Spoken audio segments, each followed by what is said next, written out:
December 23rd, 2025, Buddha Dhamma. The end of chapter 9, 9.4, conclusion. Page 940. Three stages of development. Conclusion. The community of Buddhist disciples is comprised of many individuals who begin their spiritual journey from different starting points and are walking on different stages of the same path, leading to the same destination. These individuals are at different levels of development in the noble teaching, Arya Dhamma in Pali language. By acknowledging this diversity among people, one is able to provide individuals with suitable assistance for their specific circumstances.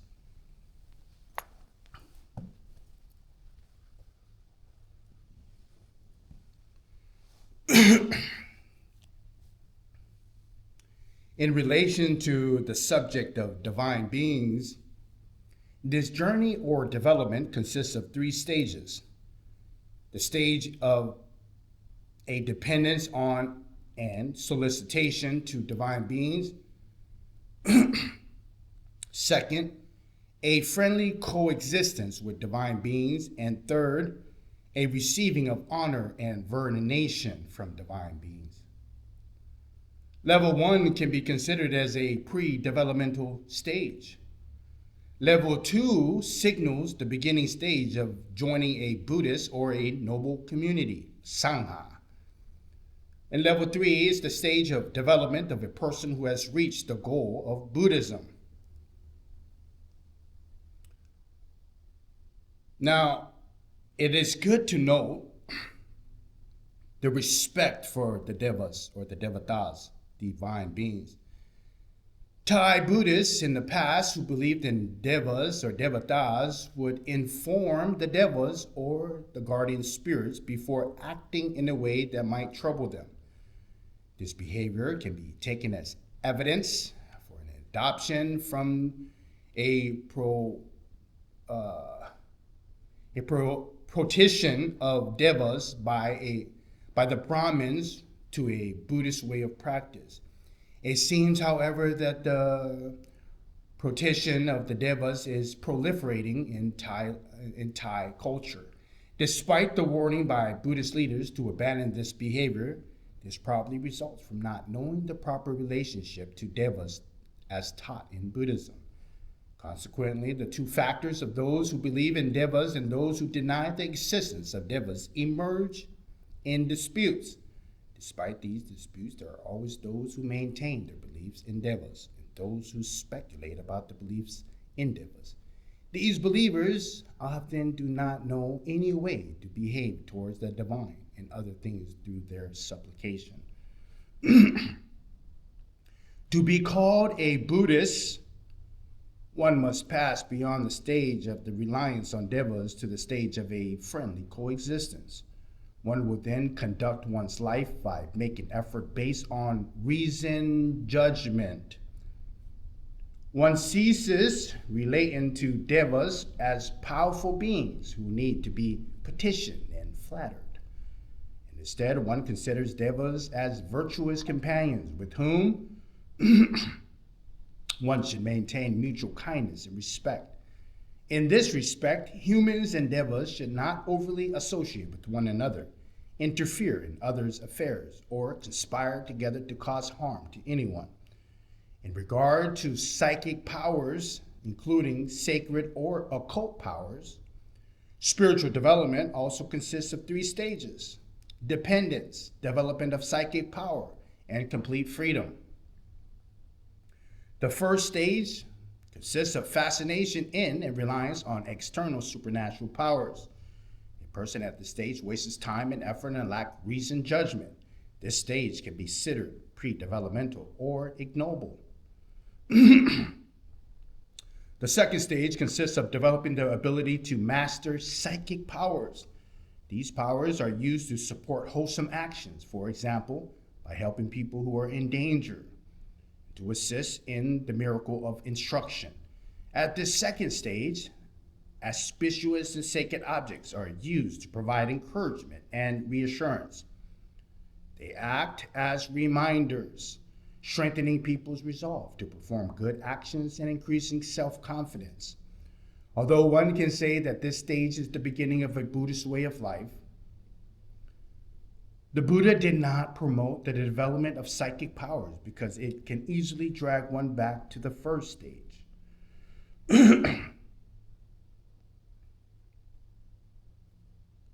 In the third stage, a person is free. Here, one does not rely on supernatural forces or other external factors to provide encouragement because one's mind is steadfast. One has control over one's mind and lives free from anxiety. At the very least, one's confidence in the Taratanatai, the Buddha, the Dharma, and the Sangha, which is called the Triple Gem, is complete. This provides one with security. A person who has reached this stage truly understands the principle of Buddhism. People should hasten to progress to the third stage, recollecting the teaching in the sutras describing the attributes of an excellent lay follower. Quote, he is not superstitious and believes in karma, the state of action. He seeks results from karma, the state of action, not from auspicious powers. Conclusion B, stage of freedom. The most important task in helping people to develop through these stages is to offer teachings, and traditionally the principal spiritual teaching in Buddhist communities have been the bhikkhus, the monks. The speed and the extent of spiritual development depends on both the teacher and the student. Teachers, acharyas, have different levels of skill in teaching.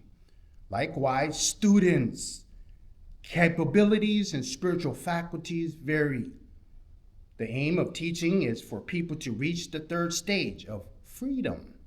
If the teacher is skilled in teaching and the student is ready, it may only require one meeting between the two to lead the student from the first stage of dependency to the third stage of freedom. The greater the skill of the teacher, the faster the student development. Usually, to lead students out of established ways of thinking and to help them progress, a teacher must connect to them at their present level of development. He must provide them with something familiar in order, let me quote that, in order to establish trust. A third time. A teacher must connect to them on their present level of development, or he must provide them with something familiar in order to establish trust. When the teacher lacks special powers for establishing confidence, he must personally guide the students from their present level of spiritual development to higher levels. In the context where the monks are the primary teachers, it is natural that they have different abilities in regard to teaching. It is most probably for this reason that concessions are made in the monastic discipline, the Vinaya, in which it becomes acceptable to incorporate aspect of the second stage of skillful engagement with supernatural phenomenon. The principle behind such concessions is to use those things that people attach to as the starting point when providing instruction. The first step in this progress is to dislodge these things from their original place of importance and to steer the person into a more suitable direction.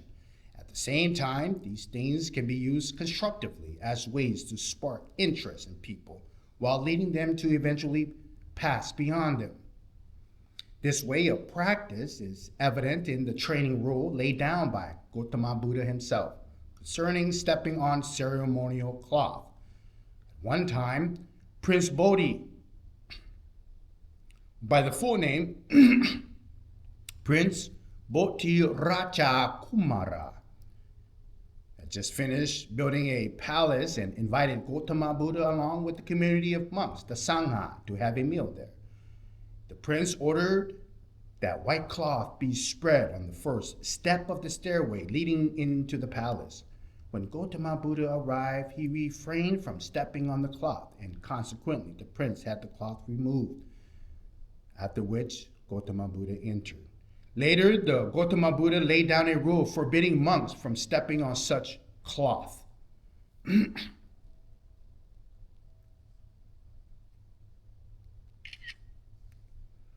Another occasion, a woman who had just a miscarriage invited the monks to her house, and having laid down a cloth, she asked the monks to step on it as a blessing.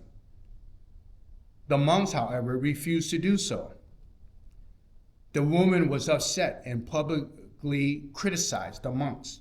When the story reached Gautama Buddha, he amended the training rule, allowing monks to step on ceremonial cloth as a blessing when requested to do so by lay people. Now, it's good to note, ceremonial cloth. The commentaries explain that Prince Boti had no children, and he had the cloth laid down with the determination that Gautama Buddha stepped on that cloth. This would augur the birth of a child. Gautama Buddha knew that the prince would not have children and therefore did not step on the cloth. He laid down the training rule to help future generations of monks. In the time of Gautama Buddha, there were many monks who would read people's minds. They could respond according to the thoughts of lay donors, while later monks would not have this gift and would not know how to respond appropriately. The lay people would therefore accuse them of not being adept like the monks of old. Gautama Buddha laid down the training rule to protect these later monks. The commentaries go on to explain the case of a woman who has a miscarriage or who had just about to give birth. The request to step on cloth is made for a blessing and thus permissible. On the first instance, the request was made as a vow and a form of prophesying or prophecy, while in the second instance, the request was made in the form of a blessing. A simple explanation for why Gautama Buddha refrained from stepping on the cloth at the palace is that he was acting out of good manners. When he arrived at the palace, he had not yet washed his feet. He did not wish to spoil the cloth. There is a subclause in the rule allowing monks to step on the cloth if they have washed their feet. In the case of a woman, Gautama Buddha allowed monks to step on the cloth because she specifically requested that they do so as a blessing. Now, the allowance by Gautama Buddha is probably the origin why monks in more recent times have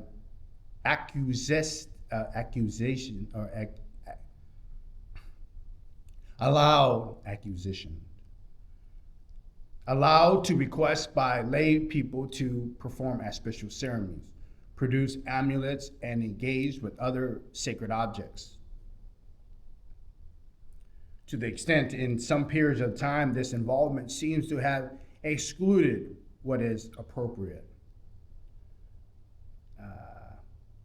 In any case, if monks understand the spirit of training rule mentioned above of conducting auspicious ceremony only when specifically requested to do so by lay people, then any harm or immoderate behavior will be avoided. So it is note about auspicious objects. Mangala is the term in Pali, auspicious objects. Differ from supernatural powers, but from a practical perspective. For example, in the relation of their advantages and disadvantages to the correct relationship to these things, they have many similarities. Supernatural powers entails an exceptional ability by a person who possesses them. Auspiciousness, however, can be derived from different sources. One may believe that the auspicious person or object possesses some kind of sacred or supernatural power. One may believe that the person or object is a medium or a channel for some mystical power. One may believe that the person or object possesses virtue, happiness or purity that bestows holiness or blessedness, as many Buddhist lay people believe in the case with the bhikkhus. Auspicious objects are closely associated with base arts, Dirachana Vija, Suto knowledge or fake knowledge, which is distinct from supernatural powers, because many people believe that these base arts are the origin of good fortune. If a monk performs these base arts to seek material gain, it is considered wrong livelihood and immoral conduct as defined by the teaching of great morality, Mahasila.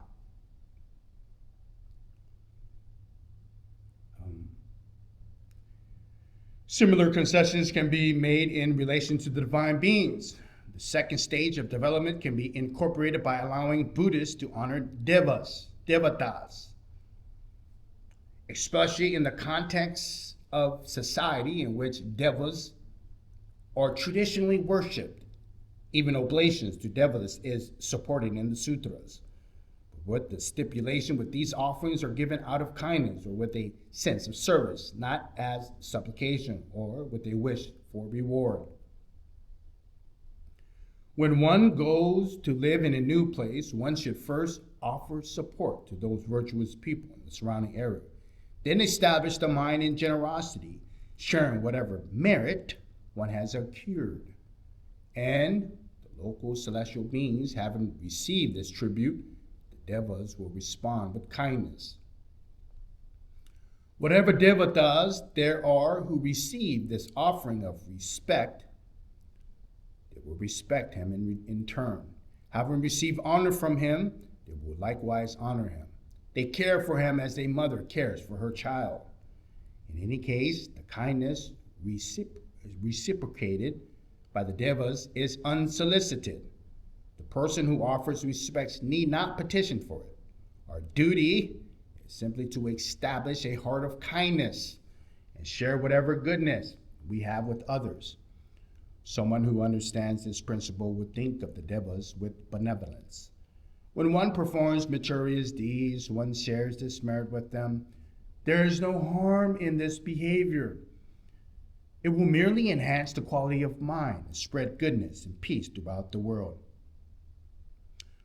Even when one is unable to pass beyond the second stage, if one maintains this principle of kindly coexistence, does not fall back to currying favor with divine beings, one's behavior will automatically remain within wholesome boundaries and prevent one from causing harm. In addition, one's mind will be enhanced.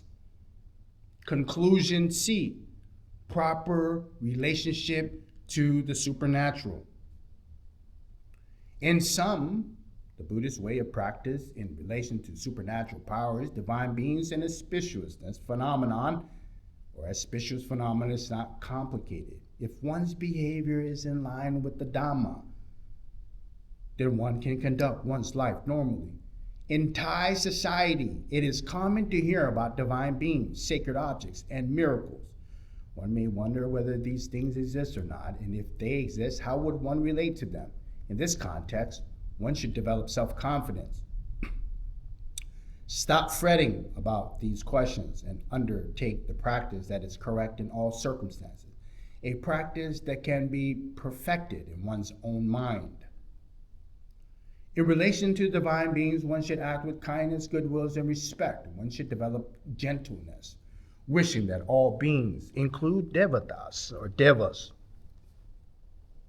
who are companions in this world, be happy.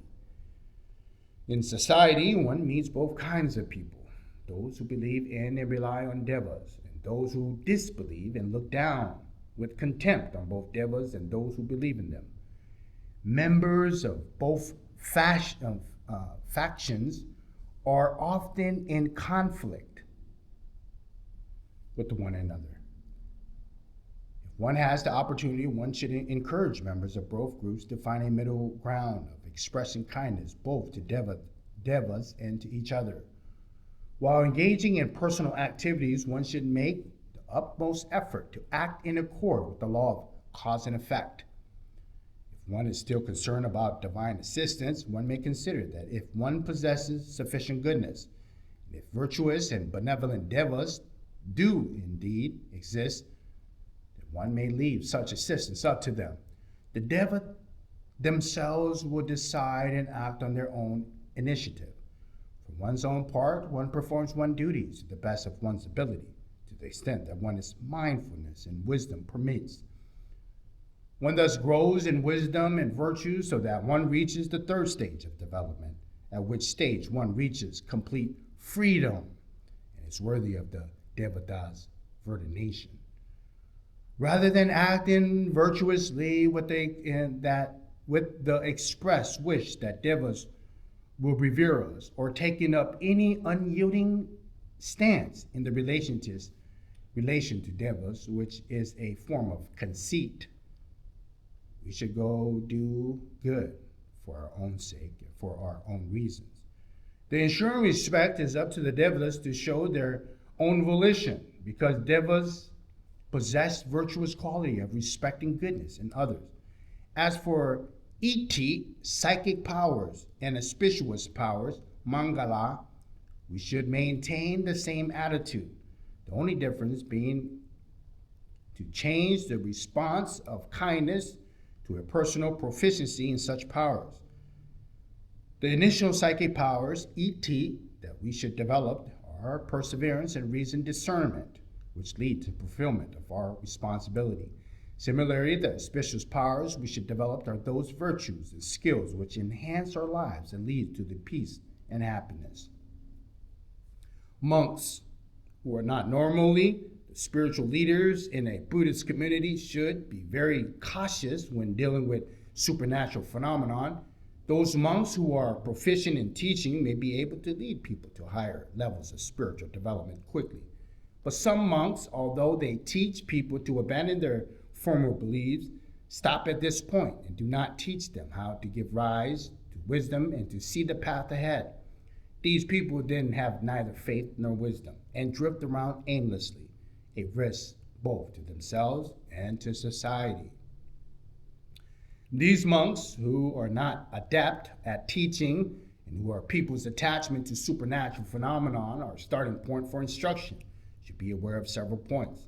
As for psychic powers, the Buddha Gautama laid down a clear rule forbidding monks from exhibiting the powers to lay people. And as for sacred objects or ceremonies, to begin with, monks should determine not to use these things as means for making a living or seeking material gain, which is wrong livelihood, and stain on moral conduct. There are several important considerations that have a direct bearing on the subject of teaching. First, involvement with supernatural phenomenon or sacred object is for the purpose of helping people become free from them. For example, a monk uses psychic powers to free people from a reliance on such powers. Second, at whatever point a teacher begins to teach, he or she must continually lead the student forward from the point until the goal of freedom is reached. One must not regress to formal levels of practice. The fascination with supernatural phenomenon should decrease, or at least not increase. The teacher should not encourage a preoccupation with these things. The teacher helps the student to reduce his or her fascination with these things and to understand their limitations. In this way, the student completely passes beyond the first stage of dependence on them. Apart from this, one should remember Gautama Buddha's allowance for monks to participate in auspicious ceremony only when specifically asked by lay people, which helps to further delineate the suitable boundaries for involvement and with these things. Third, whenever there is an opportunity, the teacher should offer teachings that lead to complete deliverance from mental impurities and the round of rebirth, samsara vata. These teachings will hasten and help direct the student's spiritual development. For those people who are developing from the first stage of dependence to the second stage of self-mastery, a teacher should establish following limitations as to the amount of concessions, and compromises he or she makes. The practice should not be one of prayer or the dependence on external supernatural forces. The teaching should be one of self-reliance and independence. The practice should not lead to the obsession with supernatural phenomenon or to the expectation that outside forces will intervene, and therefore there is no need to act. The teaching should emphasize individual effort in line with the law of cause and effect. Conclusion D, unstinting spiritual development.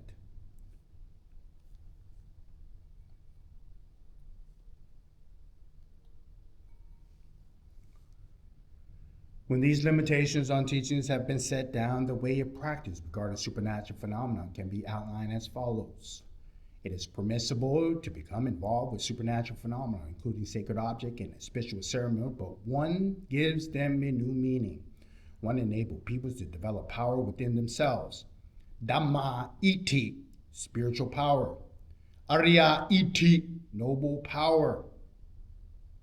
The blessing arises from Dhamma practice. For monks, the most basic form of involvement in a spiritual ceremony of lay people is to use these ceremonies as means of encouragement, to support goodness, and to promote effort.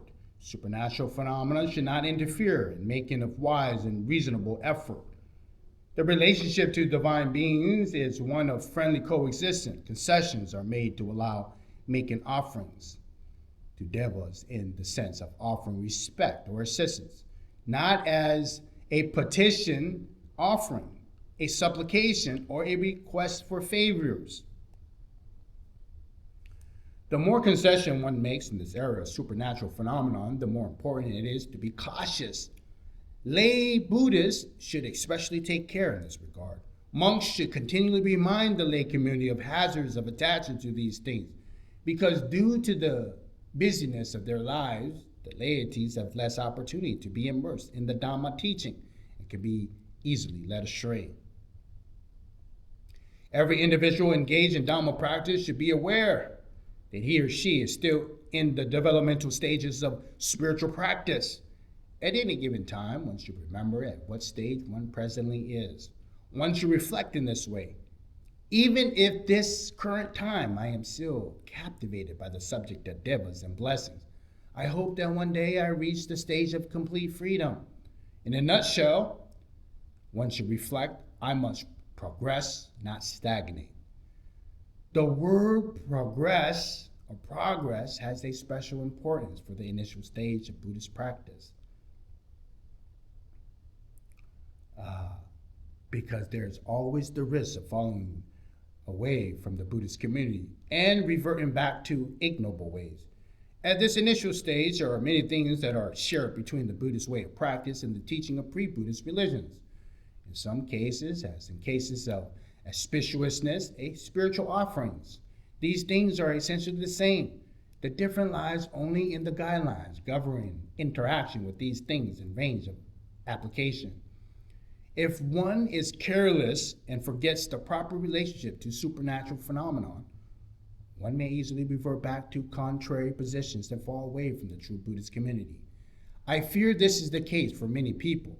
For this reason, it is very important that the concept of progress is added to one's reflections on the proper manner of behavior in relationship to the supernatural. Whenever people reach stage 3 of freedom, then they are truly safe because they enter the noble community, the Sangha. They have reached the level of a stream entry, Sotapanna, or a higher level of realization. At this stage, people do not hesitate or revert back to former stages because they have reached the heart of the triple gem, which is the Buddha, the Dharma, the Sangha, the Taratanatai, and have confidence in the law of causality, of cause and effect. They only move forward. At this point of unshakable faith, they do not rely on external conditions. For example, sacred objects or divine powers for security. They have no serious defilements that would cause them to do evil or to give rise to major problems.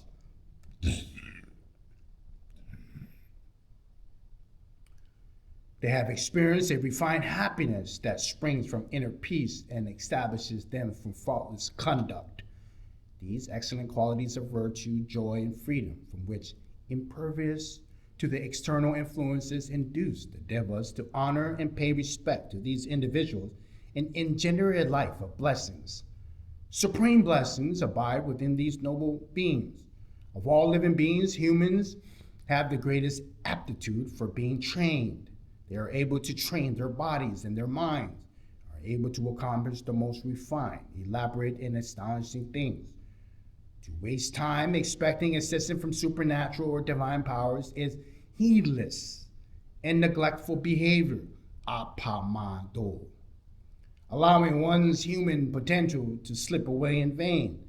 As a consequence, one will not develop the noble path. On the other hand, people who are diligent and careful, who hasten to train themselves without delay, will acquire both psychic and divine powers and will reach this supreme state, an achievement that neither supernatural powers nor divine beings can provide.